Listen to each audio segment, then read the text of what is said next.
আমাদের ক্ষতি হয়ে গেছে, আমাদের পুরো পরিবারটাই নিঃশেষ, কিন্তু বাবাকে ফেরত চাই। বাবা ছাড়া কিছু চাই না এখন আর।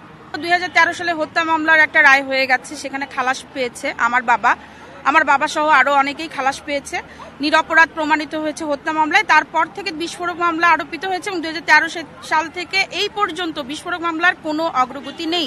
বিস্ফোরক মামলার জন্য আজও পর্যন্ত এই যে কারাবন্দী আছে, তো এতদিন আর এই বিস্ফোরক মামলাটার কোনো ভিত্তি নাই। এই ভিত্তিহীন মামলা নিয়ে আজকে এত দূর পর্যন্ত এই মামলাটা গড়াইছে।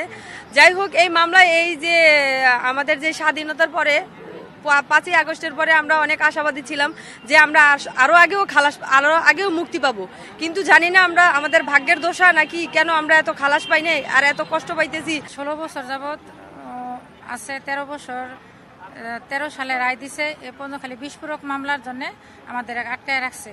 তাই আজকে আমরা রাজপথে দাঁড়াইছি, এইটুকুই আমাদের কাছে আশা, যাতে আমরা স্বামীরা আজকে বাসায় নিয়ে যাইতে পারি। রাষ্ট্রপক্ষে এইটাই আমাদের খালাস হওয়ার পরেও আর আমরা জামিন পাচ্ছি না, এই জন্য আজকে আমরা রাজপথে দাঁড়াইছি।